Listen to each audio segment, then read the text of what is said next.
I wish I could say this video is entertainment. It's not. This is pure speculation, but this is based off of the research and what sources say, right? My sources, right? So now, because she's still a little freaked out, this is why this case is creepy to me. The lady who's my source, her daughter favors Kanneka. I think it's a spiritual haunting of some sort. On top of having two threatening attempts on her life and still being stalked and basically disturbed to this day. This lady is going through a spiritual battle. She don't realize it, right? Now check it out. It was 3 chicks: Brianna, Antonia, Kanneka. Brianna favors Kanneka. Kanneka favored Antonia.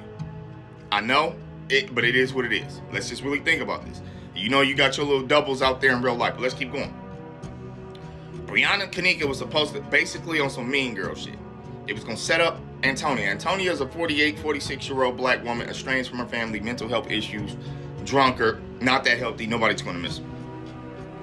The elites supposedly realized that Kanneka would have been a healthier option, so they can kill 2 birds with 1 stone, pay Brianna, right? The picture that we saw on Dr. Phil was Brianna, and they were trying to say it was Kanneka. But let's really go through the breakdown. If you look at all of the pictures, a lot of the pictures that they give us, bro, you can barely make out who this chick is. And it literally keeps going. But here's the thing. This is what I believe. And this is what we're speculating.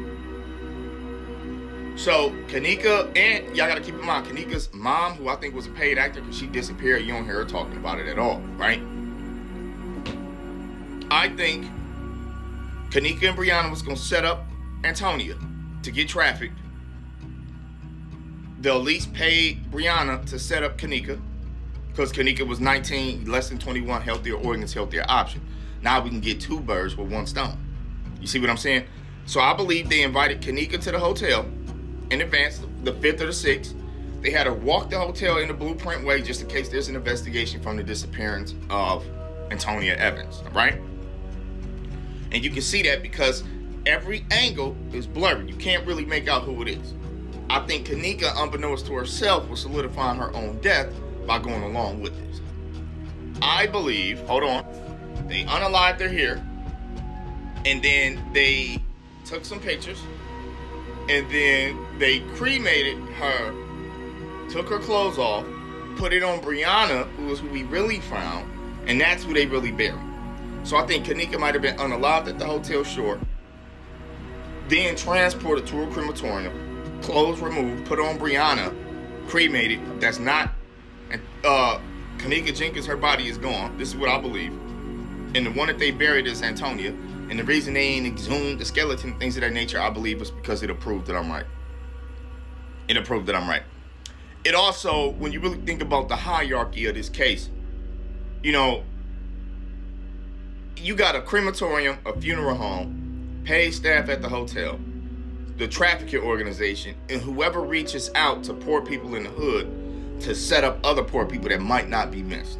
Kind of like on some They Clone Tyrone-ish, only they're directly addressing, right? You don't know that you're a part of the experiment and They Clone Tyrone. In real life, these people get addressed. They get an email, a call, a text, they meet, public place, and then they tell you what's happening. If y'all don't believe that the movies are telling y'all some truth in terms of you could be talking about assassinating somebody in a public space, bro. You could be meeting somebody in your home. That really happens. That really happens. How else do you talk to people? We're still people. You might be an assassin. You might be a ninja. You might be a hitman. You might be a trafficker. You're still human. We still have to talk. This is still business. And when you're desensitized to evil, we can literally talk like I'm talking to you right now. Literally, it's not that hard, bro. So, the hierarchy of this case goes so high, bro. Who's to say it's not? And I'm not connecting it to Epstein and Diddy and all of these people. But when you think about trafficking networks and organ networks, celebrities who might want to live forever, immortality like Epstein, when you think about this crap and then you think about what they show you in the movie, once again, to reiterate They Clone Tyrone, you have to then start to question, how high does this case really go up? The JonBenet Ramsey case looks completely sacrificial. The David case with Celeste, I literally broke down on my last profile the gematria, the numbers, and it literally all added up to prove from a certain perspective that David knew exactly what he was doing and he sacrificed Celeste. I believe the way that you solve some of these crimes is through symbolism. Literally, esoteric knowledge, bro, and criminology, and pattern recognition.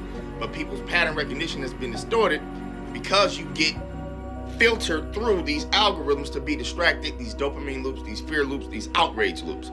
And then we move on to another one. And therefore, these cases go unsolved, but still somehow talked about for 10, 20 plus years. Symbolism. Lock in, bro. Lock in. I think it's a large network that did all of this.